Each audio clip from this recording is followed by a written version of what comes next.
So that's where I am. I also teach for Al Kauthar Institute online. That is something that I've been doing for a few years and ramped up a little bit recently. This is a program I teach called Steps to Arabic. What it is it's your first steps towards learning Arabic so you can understand the Quran. Something I'm very passionate about myself because, growing up Desi, I didn't understand anything. And then I had to slowly learn Quran and understand it to the point where, it made sense to me, right? And for me, that was like a real turning point in my life where I could understand what the Quran was saying, because then all of a sudden I had like a reference point, right? Previously, I was just like, here's your religion, follow it. That was me, right? But after having access to the Quran, being able to understand it in its native Arabic, that all of a sudden opened doors, right? That opened doors of reflection. And that's actually a very key part of our faith, to reflect on the scripture, to reflect on circumstances, to try to make connection. In pedagogy, we call this active processing. If you are in a classroom and you're just passively sitting there, there's not much learning happening, correct? University students, you can relate to that for sure. But there's also the active processing part, where if you're actively processing the information that's been presented to you, either by consuming it from reading or listening or participating in a class, that is when really that concept sticks. That's the idea essentially of tadabbur in Islam, which is to get to the bottom of something. See, get to the bottom of something. That's tadabbur. The word, its etymology means dubur, which is the back of something. So you think so hard and so deep about something that you've arrived at the bottom of it. So the doors of tadabbur opened up for me when I was able to access the Quran in its native Arabic, and that made a huge difference in my spirituality, in my practice and commitment to the faith, in my devotion. All of that, was interrelated.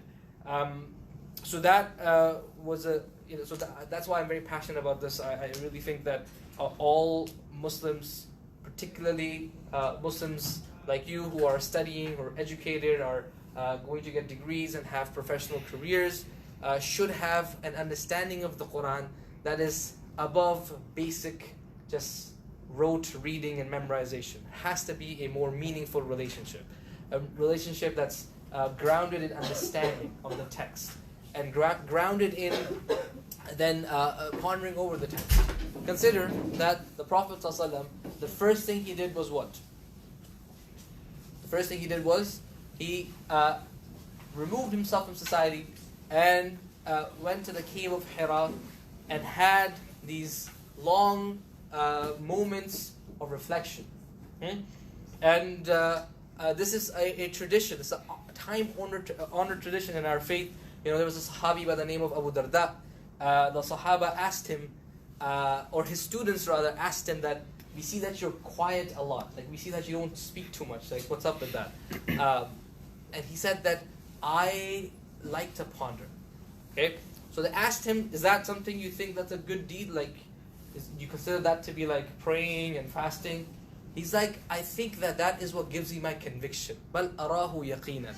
I think that's what gives me my true conviction in my faith. So this is a very important thing. I find it to be very critical. I think for a university-going audience, this is the basis of. This has to be the basis of your relationship with Islam. Okay, it cannot just be here is what you're told to do. Here is the items that are halal. Here are the items that are haram. The to-do list, not to-do list. That's not a very high level of engagement with the faith. Okay, for some people that works. Okay, for some people that would be all that's required. But for an audience like us, okay, those who are university educated, growing up in the West, a higher commitment is required because of two reasons, I would say. One, because we are always consuming things, academically. Your university studies, correct? There is a structure to it. There is, you do assessments. There's rubrics that you're graded by. You pray for bell curves when you do your exams, right? All those things are there. It's a way, the way that we learn is very structured. Similarly, that has to apply to our faith. It has to have structured learning. Okay? And number two, me and you, we're not Bedouins. Okay? A Bedouin would have a very simple, you know what a Bedouin is? I don't want to assume. What's a Bedouin? Someone Yes. who lives in the desert? Lives in the desert. Excellent. But also, they're nomadic, right? So they're very simplistic people, but they would not like settle in one place. You know, they're kind of like Carmelo Anthony, like traded every year to another team. Someone's gonna get the basketball references. I should introduce myself as I'm a fun guy. Yeah, Like the Kawhi Leonard, you know. Never mind. still trying to prove that you're young. Still I'm young. There we go. But they were nomadic. They wouldn't stick around to one place. They were move places around. They had a very simple understanding of Islam. Like a Bedouin would come to the Prophet and ask the simplest questions. What is Islam? Are you a prophet by Allah? The Prophet would say yes. What is the thing that I have to do? Pray 5 times a day. Should I do more than that? If you want to, I'm not going to. What is it that's besides prayer? Fasting, zakat, hajj. Do I have to do anything more than that? The Prophet's like, no, you don't. And he says, that's all I will do. La azidu ala hada wa la anqus. I'm not going to do any more nor any less. And the Prophet said, aflaha in sadaq. This man is successful if he's telling the truth. The idea is, they had a very simple relationship with Islam because their lives are very simple. Okay, our lives are way more complicated, and to answer or to be able to provide the answers that our complex lives require, a relationship that is more than just a rote understanding of Islam is required. More than just okay, do this, sit like this, don't put your feet towards the Kaaba. You know, the understanding of Islam has to be way more richer than that. To provide the answers, to provide the conviction that's required, to be committed to our faith. I swear I'm not checking the score on ESPN. I'm actually reading my notes. Okay.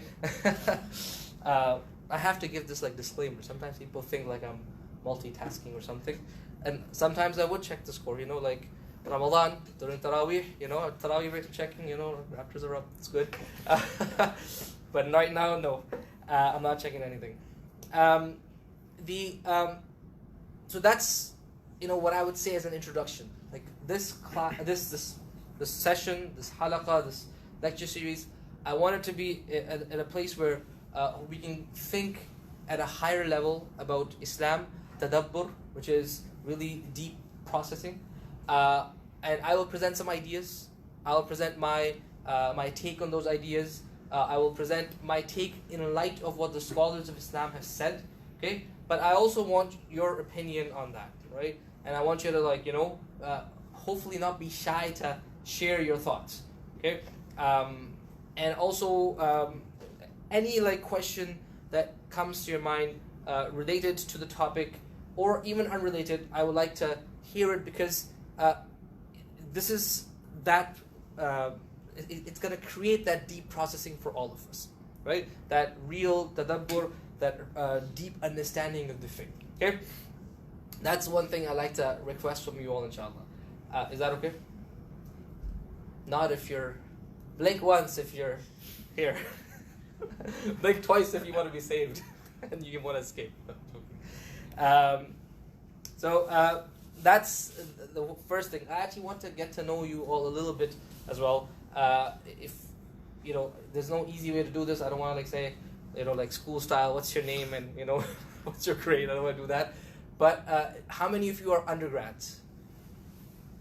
Okay, the vast majority of you. Okay, MashAllah. A few of you are graduate students. Yes, MashAllah. Well, if you don't mind me asking, what are you majoring in? If you're okay sharing. May I register? Yes. Yeah. So I studied medicine in Ukraine. Oh, medicine and? In Ukraine. And? Different country. Oh, okay, in Ukraine. Okay, cool. So I came here to continue my studies. Oh, very I nice. also studied languages. Very I'm nice. studying right now a business administration, human resources. Fantastic. Thank you. The undergrads. Okay, so I can see this is a room full of Muslims. There got to be a bunch of people studying medicine, right? Yes. How many of you are undergrad medicine? Oh, Okay, a few of you. How about undergrad engineering? What? I'm shocked. There's like a minority. What is happening with the Muslims? What's happening to the Ummah? The doctors and engineers are going away. Okay, what about lawyers? People saying for like, wanting to be like, wanting to apply for like law school and whatnot. Anybody preparing for that? Like maybe studying political science and then trying to apply. Is that your subject? Maybe. Like that's like an option. yeah, that's an option. Okay, great. How about computer science? Oh my goodness. What Okay. are you two reading? You guys haven't raised your hand. We're the pre-med. Pre-med, right? Yeah, Okay. yeah. Okay, let's do this. Pre-med engineering computer science. Once, please, if I can see that. Okay, that's kind of like, half. Right, good enough. So I actually did computer science at Waterloo. The enemy. Huh? I finished in 2008. Okay? Right before the iPhone was released. And then I decided, I worked for a little bit. I was a programmer, analyst, or software engineer, whatever, like fancy titles. And then I kind of didn't feel like working in corporate anymore. Like my boss would come in shorts and start like swearing at people, like just like for fun. I'm like, what's this guy doing, right? Like, I was working at a startup, so that was the kind of environment that was like a challenging environment. You write interesting code. But then I just felt like I wanted to do something more. So I went to Egypt to study Arabic. And that was an experience because... Where'd you go? I went to Alexandria. Because I wasn't ready for the food. Okay? Because, like Pakistani Indian people, we like spices in our food, right? So I went to Egypt and the guy's making fish. I'm like, yeah, I'll take that. So he gives it to me. And I'm like, bro, there's not like even salt on this, right? Can you at least add some salt and pepper, like something? Help me out. I went to Egypt to study Arabic there, continued studying.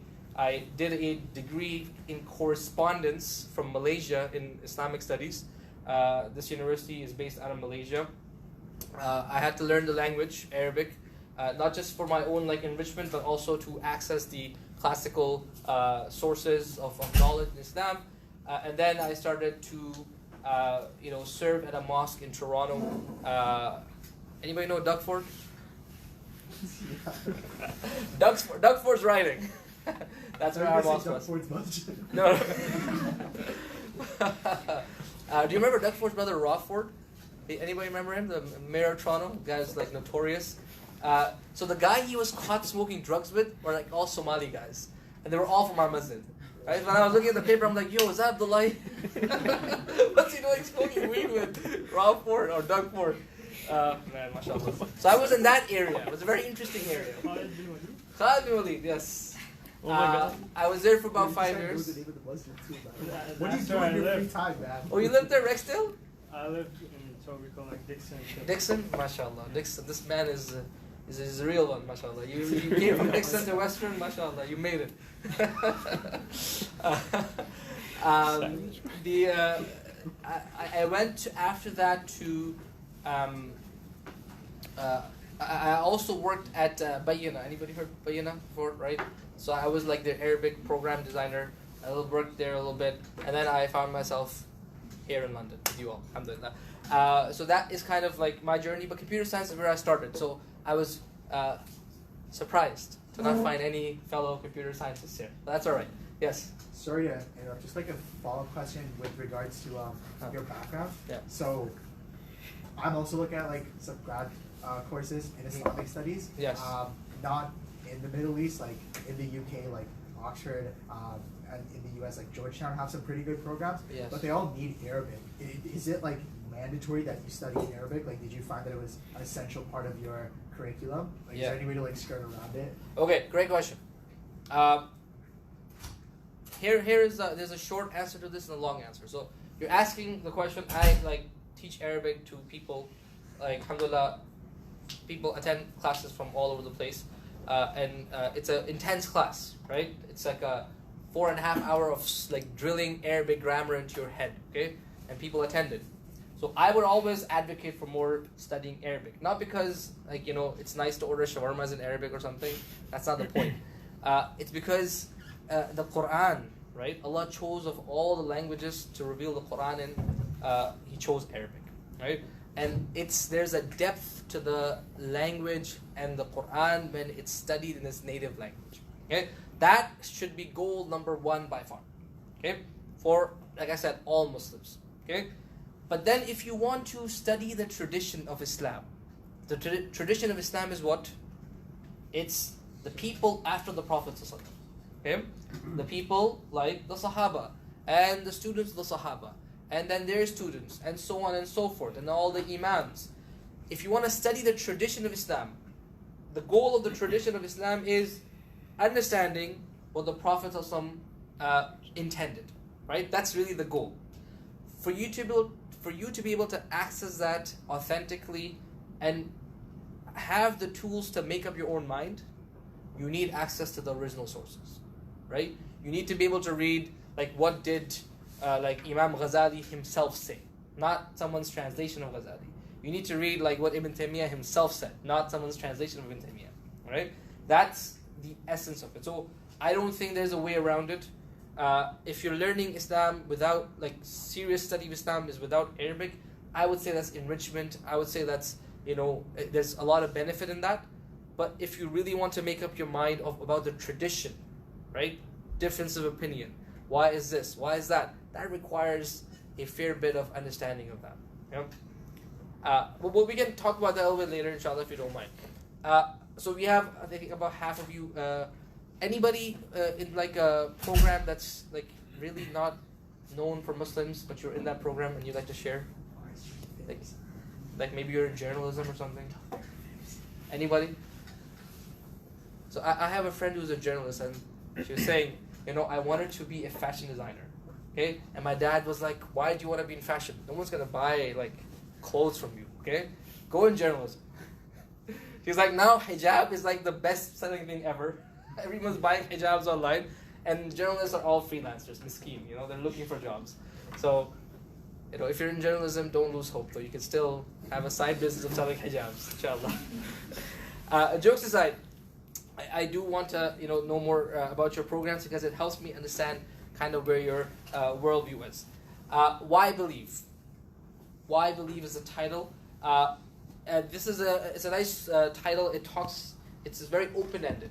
And what I'll share is, with you a passage from the Quran, maybe a few passages of the Quran, provide you with like an interpretation of it, and then use that as a springboard for discussion.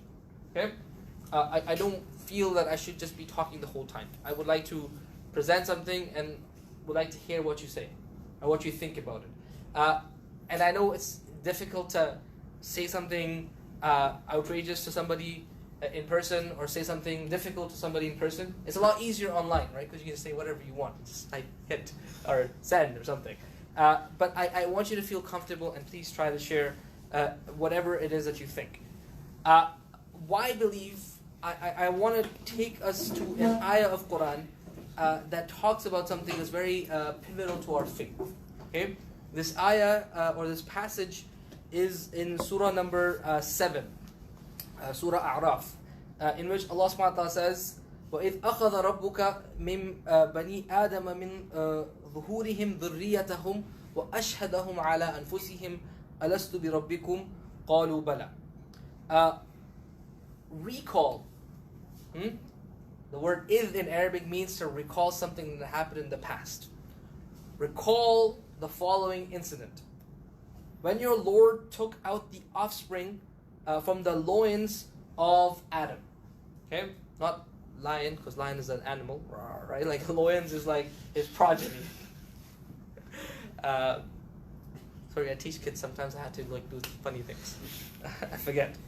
From the loins of the children of Adam, and made them bear witness about themselves. What is what is it that they witnessed? Alastu bi rabbikum, am I not your Lord? قَالُوا بَلَى. They replied to this, yes, you are our Lord. بَلَى شَهِدْنَا. We witnessed, or we bear witness to this. أَن تَقُولُوا يَوْمَ الْقِيَامَةِ إِنَّا كُنَّا عَنْ هَذَا غَافِلِينَ. Lest you say on the day of judgment that we were not aware of this whole thing. What is this whole thing? The idea of faith, the idea of believing. Okay? This is the ayah.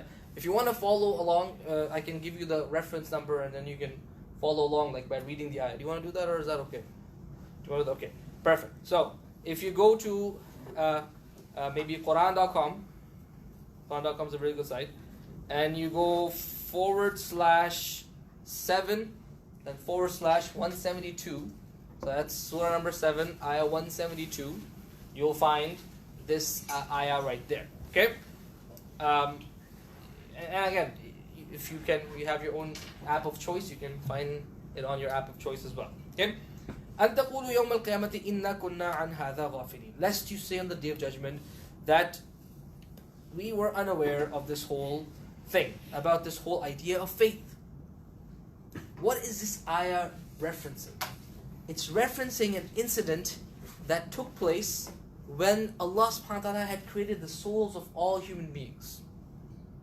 Their bodies were not yet made, because our bodies were made when we were conceived in the wombs of our mothers.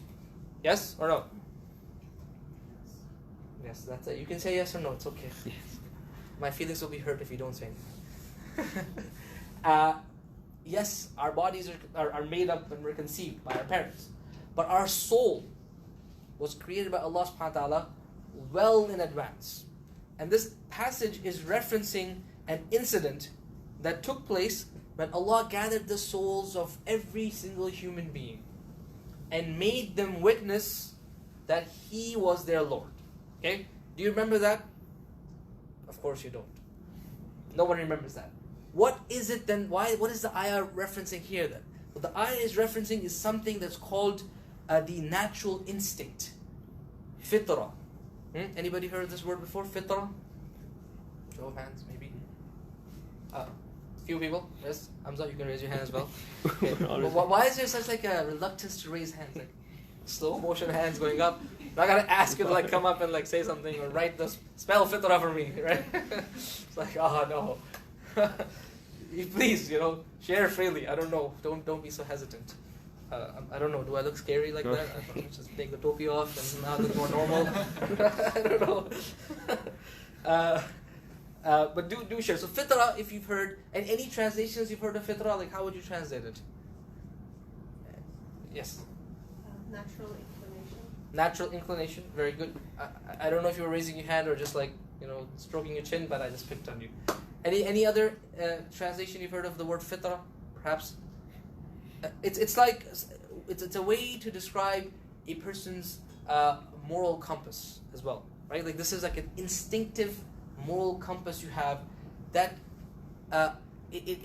it's like the engine that runs you and fuels you and asks you like, what's really going on here? Why am I really here? Is this good? Is this bad? Some of those answers are obvious. Okay, some of those answers that are obvious come from the fitra. This is called excuse me, fitra. It's got a fancy English name. Okay, you ready for that? Fancy English name is sensus divinitatis. I didn't make it up. I actually looked it up. Okay, this is the idea of a divine sense of purpose or a search for the divine, and it exists in many religions. Many religions have this idea. The idea that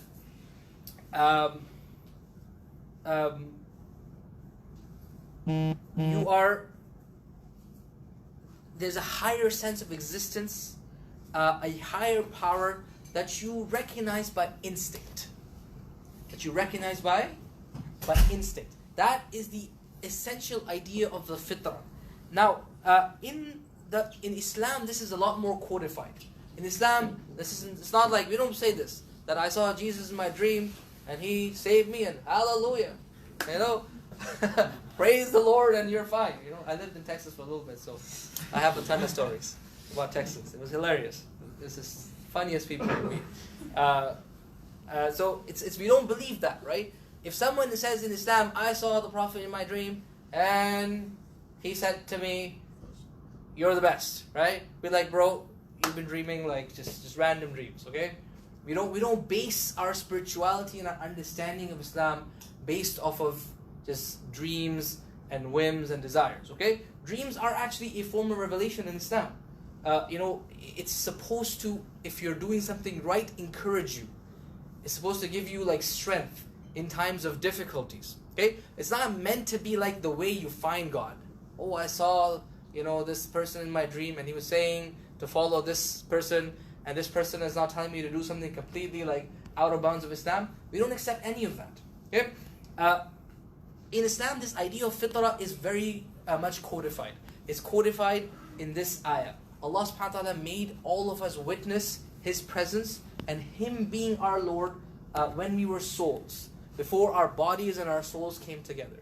And when our bodies and souls came together, the remnants of that remain with us as our fitrah.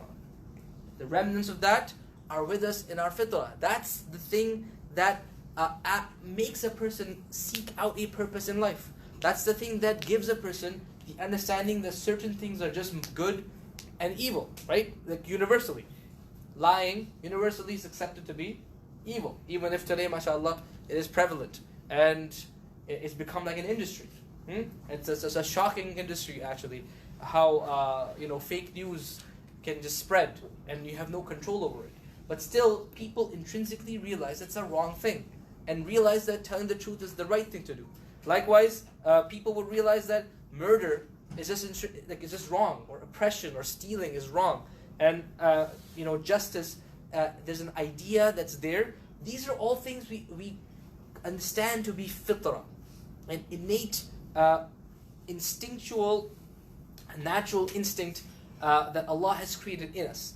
The ayah, the way it concludes for me is very interesting. أَن تَقُولُوا يَوْمَ الْقِيَامَةِ إِنَّا كُنَّا عَنْ هَذَا غَافِلِينَ. Lest you say on the Day of Judgment that we did not know about this.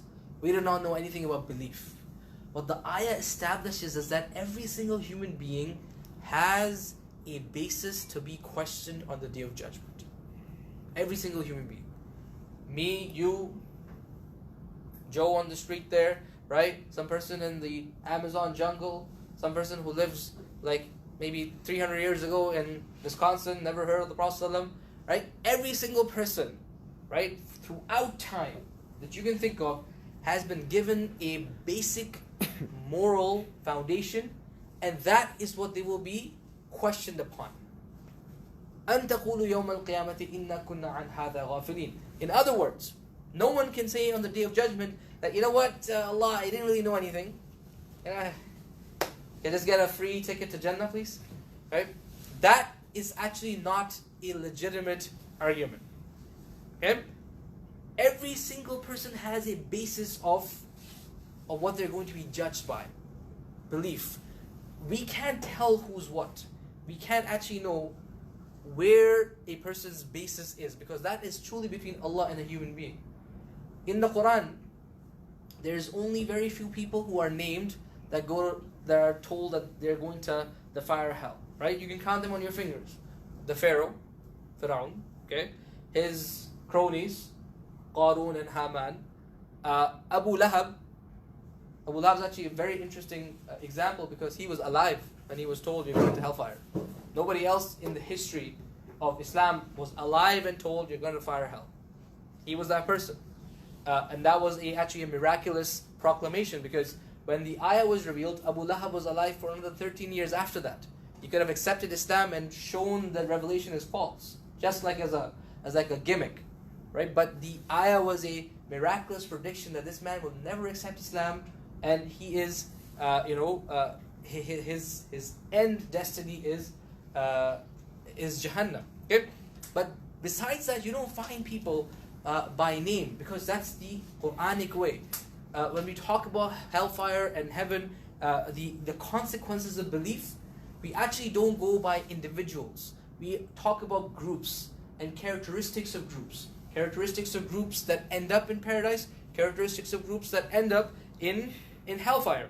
Not individuals, because أَن تَقُولُوا يَوْمَ الْقِيَامَةِ إِنَّا كُنَّا عَنْ هَذَا غَافِلِينَ. The moral foundation that everybody will be judged upon, that is something that is unclear to us as human beings.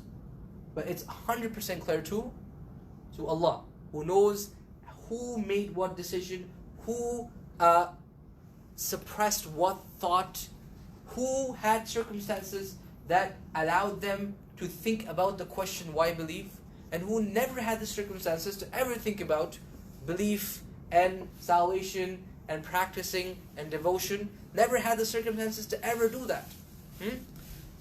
Check out this ayah from the Quran. The ayah is from Surah Mulk, Surah number 67. Okay, this is so Surah Mulk is a very nice surah in the sense that it's a very heavy surah. Like if you study it, it's actually really deep. Like I'll tell you like a small little tidbit. Like the Day of Judgment is described in Surah Mulk, and the whole time Allah subhanahu wa ta'ala is speaking in past tense. He's speaking about it in the past tense. Is it the past or is it in the future? There's no conception of time. Well, is it going to happen later, or has it already happened? Like For judgment us, and it's already it's going to happen. But I'm thinking like in the like throne of Allah, like, there's no conception of time. okay, right? good, fair point. In the Book of Allah, it's final, but the incident hasn't happened yet, right? The incident of people going to paradise hasn't happened yet, or going to hellfire hasn't happened yet. Yes or no? I hope that's not a controversial point. No. Right? It's in the future, right? But Allah subhanahu wa ta'ala speaks about it in the past, the whole time. Because past is facts, right? Like it's irrefutable. It happened in the past, you can't change it, there's no denying it. Yes or no? That's the same way He speaks about the future. Because the implication is this is just as factual as something that happened in the past.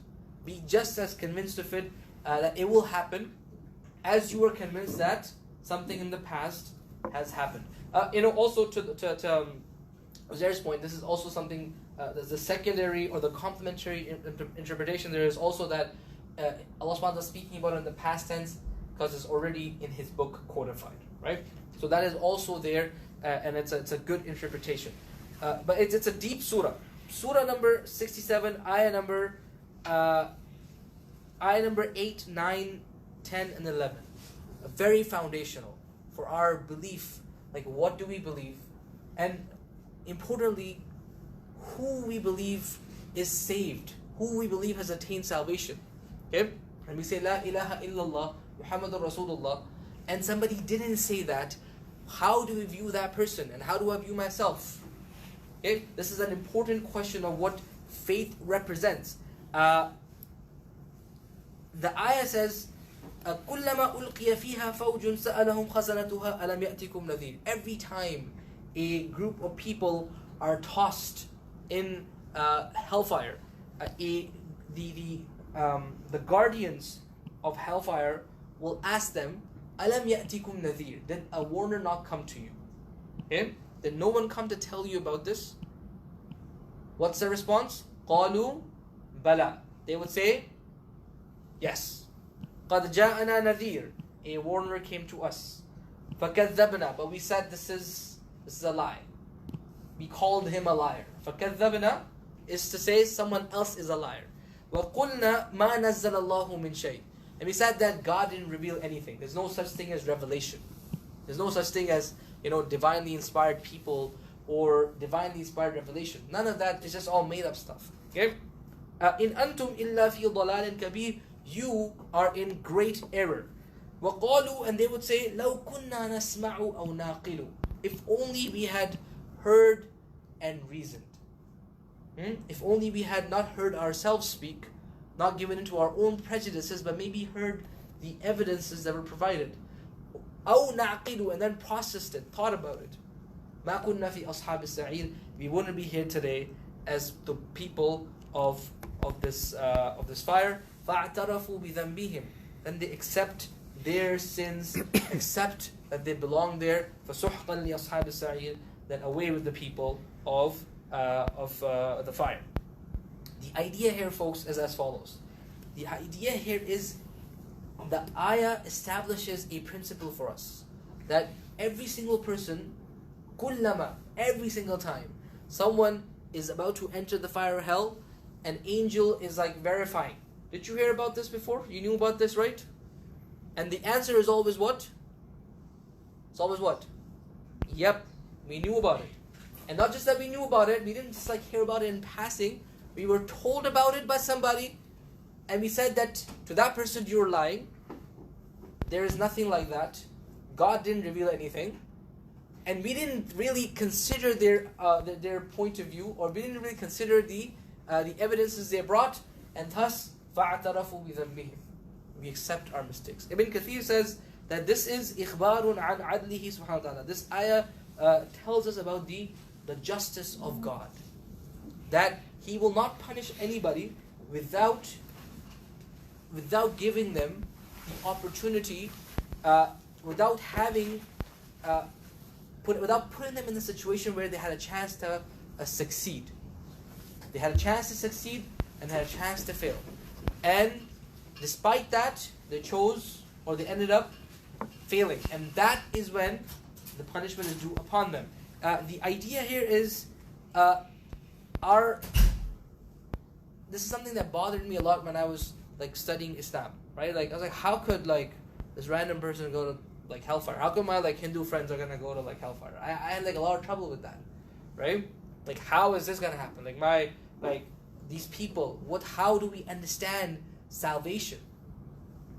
And how is any of this just? If a person is born here and a person is born there, I'm born in a Muslim family, right? These are difficult questions. But this ayah and the other ayat like this in the Quran provide a very clear answer. Number one, there is a basis of morality that everybody has. What is that? The fitrah, right? The natural instinct. That is somebody throughout time, throughout the earth, everybody has that. The exceptions, of course, are people who are disabled, people who are mentally incapable, people who maybe they lived lives where they couldn't even think about anything except food and water. They live in servitude or something. Right? That person has no time to think about salvation. Right? They're just trying to survive and not die. Okay? The exceptions are there. Okay? But I'm not talking about the exceptions. I'm talking about the rule. The rule is everybody has a base for morality. And that's fitrah, that's natural instinct.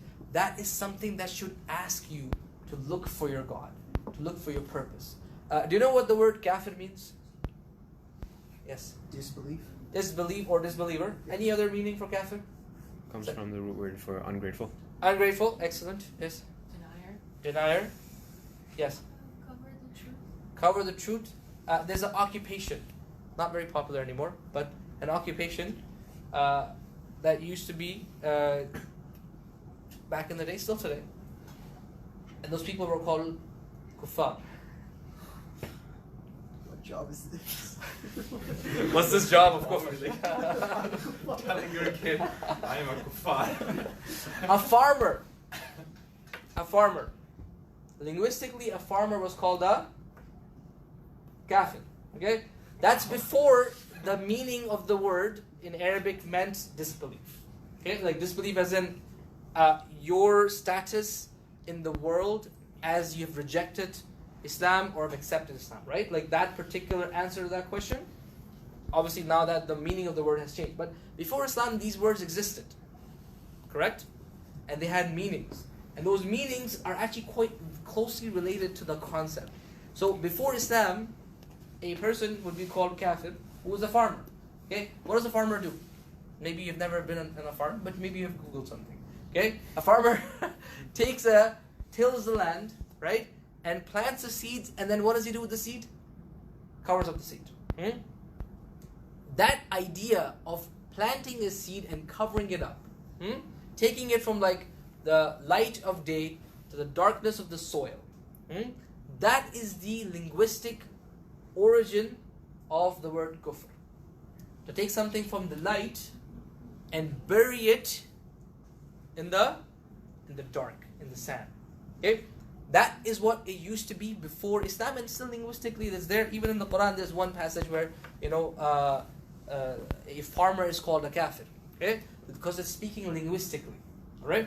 Now, the fitrah that does force us to look for our purpose, that fitrah has to be suppressed. That fitrah has to be suppressed. Either suppressed by a person's social social reality. Okay, you lived in Wisconsin 300 years ago. I don't know why I'm picking on Wisconsin. Maybe because of the Packers. Okay, but you lived in Wisconsin 300 years ago. Never seen a person of color. All you've seen is like people like you, and all you've heard is Jesus is your way to salvation. Right now, your suppression of your fitrah would then be to suppress the thought that how is a human being God, and how is he my way of salvation? How does a human being die, or how does a human being dying save me and make me attain salvation? Okay? There's a suppression of a logical thought here. Okay? Think about this. If a human being is the son of God, isn't that race, that the race that he's born in, aren't they all superior to like the whole other humanity? Like it's like an inherently problematic ideology, right? Because you're saying by default one race is better than the other. The race of the Son of God is better than the race that doesn't have the Son of God. Yes or no?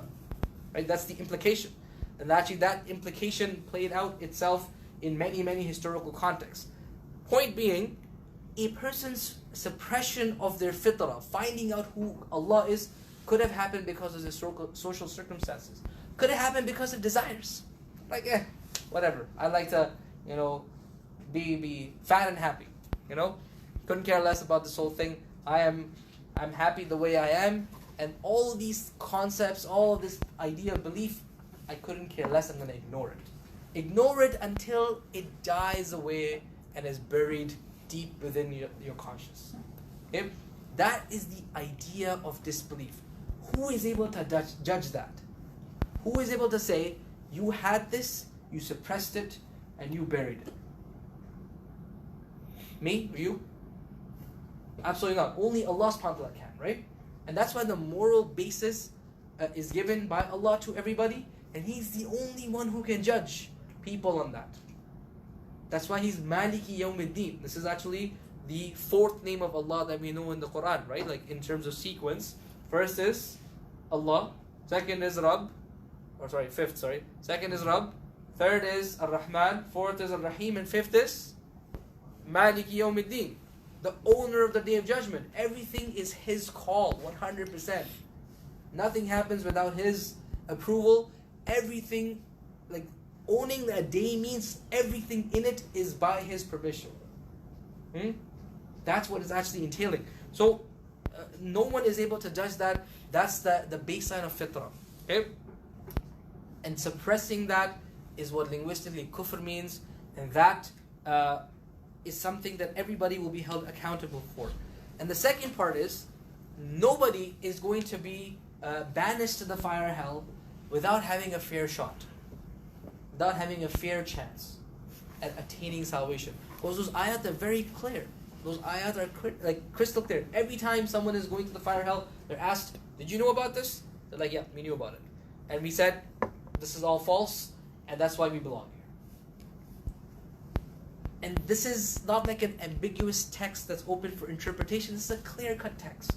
Like the words are very, very clear, and this repeats in many other similar passages of Quran. For us, the idea of belief, and I'll conclude with this, is why I believe the first thought on this, and then we'll continue. I'll continue sharing, aspects of belief and related to that disbelief with you, inshallah, throughout.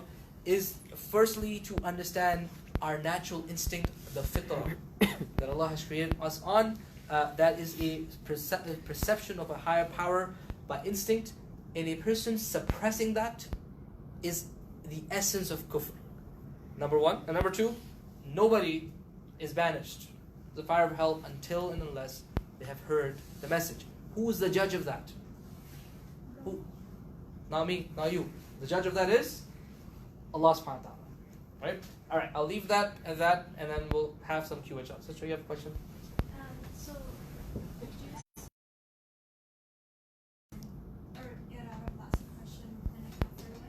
Yeah, definitely. So that's a great question, right? If I can rephrase it, they live in an environment that is designed to suppress it, right? Isn't that harder for them? And the answer is, 100% it's harder for them. Okay, but the parallel to this is someone born in like a third world country and they're born and they're laboring for 12 hours a day, is it harder for them to make ends meet than us? Is it? Totally, right? Like for us, once we get our degrees and our jobs, yes, work is a drag, of course, but it's not. You're not laboring for hours on end. Inshallah, I like that optimism. MashAllah. This is the real one. It's like, inshallah, I won't be laboring. So it's a similar parallel, right? But the difference is the one who actually is able to break out of that has way more reward. Because the principle in Islam is the more difficult a thing, the higher the reward for that. That's actually a principle. Like if you are living right next to the masjid, is it easier for you to pray in the masjid? Hopefully. Right? If you're further away from it, it's more difficult, right? So the one who comes from further away has more ajr because they're taking more steps towards the mosque. Similarly, if I can just give you one more example, the Prophet someone said that I want to be with my brothers and sisters, like referring to us as believers, right? And the Sahaba said, like, aren't we your brothers, O Messenger of Allah? وَلَسْنَا إِخْوَانَكَ. He said, no, you are my companions. My brothers are the ones who will come after me and believe in me without having seen me. وَلِلْعَامِلِ مِنْهُمْ أَجْرُ خَمْسِينَ مِنْكُمْ.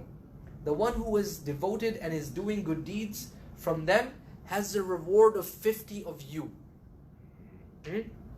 50 of you is who? 50 Sahaba, right? Why? He says, إِنَّكُمْ تَجِدُونَ عَلَى الْخَيْرِ أَعْوَانًا. You help, or you find people to help you to do good. وَلَا يَجِدُونَ. But they won't find anybody to help them. For them, it's much tougher to be good, much tougher to do good, much tougher to, remain faithful. So for them, the reward is way more. To the point where it is like 50 of you. Are real, our difficulties are real, but of course, when we are committed, our reward is also very real. And way more, inshallah. Yep. Yes. Oh, can I take that? Yes, yes. Okay, so there's an ayah talking about how the human being, they accepted the amana. Yes. And the other creatures of Allah, they were afraid of it. Yes. So why did the human being accept the amana? Was he shown heaven? And I just want to know, why did we accept it? Yeah, so this is referencing surah number 33, the very, I think, like the second last ayah and the last ayah. Okay, sister, I'm actually gonna, I have to look it up. Which surah is that? Like the name? Surah number 30, Surah Ahzab. Surah Ahzab. It's like the Confederates in English, right? The Confederates or the groups, the battle of the trench, Yeah, right? yeah, it's the Battle of Khandaq, right? Battle of Khandaq. Yeah, I have to look up the interpretation. I can't guess. That's a great question though, inshallah. If you're here next week, here's like a sweetener for you, inshallah. I will present you the answer for that question, inshallah. Yes, Zim. So there's this, in our generation especially, there's this idea going around that, even if you're Christian, even if you're Jewish, as long as, you're doing good things, you're good to your neighbor, you basically are a good human being, you will get to Jannah. And that's what a lot of Muslim youth themselves are also trying to justify to themselves, that, just because, even though you believe in another faith, you will still get to Perennialism. Jannah. And I think the English term for it is pluralism, or something like that. Perennialism. Huh? Perennialism. Perennialism. Okay. Perennialism. So basically, if you have a good fitrah, you will end up in Jannah, and you don't really need to believe in Islam versus something else. So what do you say to those individuals? Because if you believe in Islam, if you believe in that belief, then you can just believe in whatever you want. Yeah. So Can I also piggyback on that question? So beyond, like, expanding it further, obviously it's just not in our culture. Like, even you and I, when we think about it, do good, but apparently not believing in Allah is a dhulm. It's an injustice against God because you're not believing in His Creator. So, like, despite us as Muslims in this room acknowledging it, but we might necessarily not feel it because it's not just in us culturally. What can you say to that? Like injustice against God and not believing inherently, right? Because it's just not in my culture. I can't comprehend it. Yeah. I'll acknowledge it, but I'll never be able to understand it on an emotional level. Yeah. No, so that's a great question, right? Like, anybody feel that way? Like, just trust me, I felt that way for like many years, right? Because I grew up in Mississauga, right? Mississauga is all brown people, right? So it's all people. Yeah, there we go, right? And then I lived in Brampton. Brampton is even more brown people. Right? So I always wondered, like, Rano is such an awesome guy, man. He's like my friend. Like, what's up with, like, I would always think that, right? And we had actually a lot of Muslim and Hindus, like all of us were a lot of friends together, and we would stay up nights playing Halo, right? Back when Halo was like a thing, right? And us Muslim guys would like take a break to pray Isha, and then pray Fajr. How long were these guys doing? The whole night, man, playing games all night, right? And then like our non-Muslim friends were like really cool, so like, yeah, let's pause the game. They're like, doing some random things while we're praying, and then we come back and we start playing again. And like it was really awesome because it was like they knew Muslim culture really well. Like they knew Ramadan, they knew even like difference of opinion, like because we had Sunni and Shia Muslims, right? So they knew the Sunni Muslims were gonna break their fast earlier, and the Shia Muslims were gonna break their fast later. The guys knew their Islam quite well. He's not Muslim at all, right? So it was something that like really bugged me for many years, right? Here's the essential idea behind that. Someone saying, everybody goes to heaven as long as they're good. What they're implying is this, that a person going to hellfire is inherently being unjust. That's what they're implying, right? If God chooses to send a person to the fire of hell, they have now become unjust. As in, Allah has become Allah has become unjust, right? He hasn't done justice to them. Because had He done justice to them, they'll be in paradise. Do you agree with that reframing of this? Yeah. Like underpinning this thought is that thought. Yes. Yeah, I just want to add on that one of the scholars, their answer to that is that it also undermines the religion. Yeah. Because it undermines, like, why even believe in the Prophet ﷺ then, if you can just be a good person and go to heaven. And also then, it also means then why do we wake up for Fajr and pray? That's Why a do we... circular argument. Yeah. No, It's it's a not, circular right? So argument because, like, it No, but then- undermines the religion, and therefore we believe in it, and therefore it undermines the religion if we don't believe in it. So it's a circular argument. Yeah. No, It's a how's good that point. circular though? Yeah. Because, but the reason is that if perennialism, like say hypothetically, if it were to be true, then like to say that, for example, Sheikh Aarij gave the example earlier about how there's a belief that about a Trinity and Jesus is the Son of God. So then it's saying that those things aren't mutually exclusive anymore. You can like at the same time, it doesn't matter what you believe about Jesus, whether He was the Son of God, whether God has partners or not. It means that these beliefs all become redundant now, right? So to say perennialism, you can simply enter heaven through the being a good person undermines the aspect of faith. And then that's also in Surah Asr. It says, وَالْعَصْرِ إِنَّ الْإِنسَانَ لَفِي خُسْرٍ, like all of mankind is doomed, except for الَّذِينَ آمَنُوا, except for those that believe, وَعَمِلُوا الصَّالِحَاتِ, do good deeds, right? وَتَوَاصَوْا بِالْحَقِّ, call people towards the truth, وَتَوَاصَوْا بِالصَّبْرِ, call people towards sabr. So one of those is being good. So perennialism is based off of the second pillar of Surah Asr, right? Like being a good person. But perennialism rejects the first pillar that Surah Asr mentioned, that you have to still have the proper aqidah and belief in God and what God has said is the truth.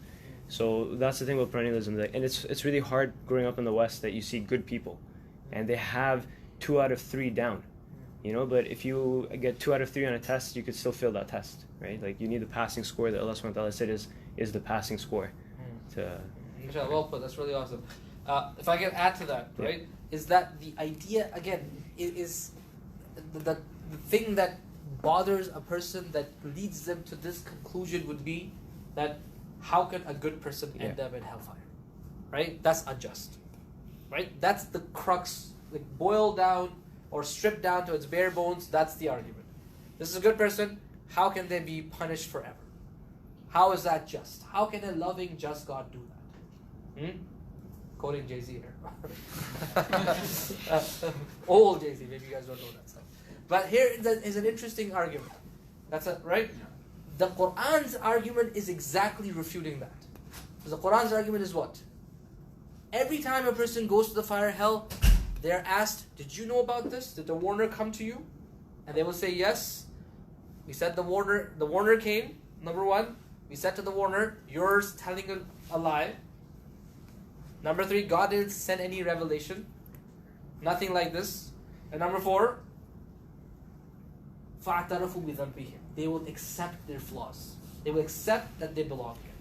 Right? So the Quran is saying, everybody going to the fire or hell, every convicted criminal, let's put it in like in these terms, will not file an appeal, say, I wasn't really guilty here, I was wrongfully convicted. They would actually say, you know what? Justice was given to me and I belong in the fire or hell. That's the argument the Quran makes. Don't think that if Allah has decreed that this is a person who ends up in hellfire, then that does not mean that he is going to be unjust because he has overlooked the good that they have done. Okay? That's what the Quran's like argument and the refutation is. Now, it goes back to, well, how about this fate, how about that fate, how about this person committed this fate is good and this person committed that fate is bad. Right? Those are details that are left with who? That are left with Allah subhanahu wa ta'ala. Okay? There is something in Islam that we call, that there is the worldly Muslim, not like person who's like involved with the world, but like they're considered to be Muslim in the world. Okay? Like religion, Muslim. Okay? That's what they are. And this person in their private could be a non-Muslim. Okay?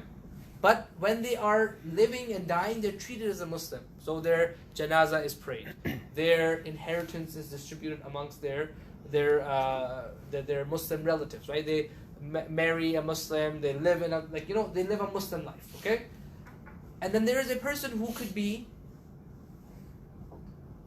religion non-Muslim in the world, lived and died and whatnot, but in their reality would be a Muslim. In their reality that is known to Allah, they could be a Muslim. That's why for us, we're not able to judge a person and say, yes, this person is this person is that. Their fate at the end rests with Allah. What we are told to, what is the argument of the Quran is, the one who goes to the fire hell will be convinced they belong in the fire hell. That's what the Quran says. Okay? Now, what about all these details? What about this guy? What about that guy? What about this guy? Right? And the answer is that is left to Allah. If a person rejects faith, rejects the Prophet ﷺ, says that there's a prophet after the Prophet ﷺ, or accepts one prophet out of all of them, or rejects one prophet out of all the prophets, those are all equally, they all are equal disbeliefs, right? But those are group characteristics. A person, a member of that group, could actually be in the world seen as a group member of that group, but in reality we're not a member of that group. Okay? And that is something that it's not like this is not like a controversy like Najashi, for example, very famous Sahabi, the king of Abyssinia. He lived and publicly died as a Christian king. Right? They buried him. They had the whole thing on him, and his casket was buried with a cross and the whole 9 yards. Right? But the Prophet prayed janazah on him in Medina. Okay? And the only way the Prophet knew is because Jibreel told him he died a Muslim, pray janazah for him. It was like a information of the unseen. And on the flip side, there was a man by Abdullah ibn Ubay, who's called the leader of the hypocrites. The Prophet stood and prayed janazah for this man. The Prophet praying janazah for a person is like equal to their forgiveness. Okay? And he was not a Muslim. He was not a Muslim. Allah subhanahu wa ta'ala told the Prophet afterwards, وَلَا تُصَلِّ عَلَىٰ أَحَدٍ مِّنْهُمْ مَاتَ أَبَدًا وَلَا تَقُمْ عَلَىٰ قَبْرِهِ. Don't ever pray for a person who was died with hypocrisy, like this kind of hypocrisy, living a double life completely, lying to the Prophet to his face, and don't ever pray for them at their grave either. Right? So you have examples of that from the life of the Prophet, and those are the ones that we're told of. How many more are there that we're not told of, right? But Allah is the one who will know about. Questions? If I just take questions from sister and then come back to you, Sultan. Yes, sister. Also, there's ayat in the Quran that says, just to add to that, that Allah is not going to be unjust to anyone. Yes. And this, having that belief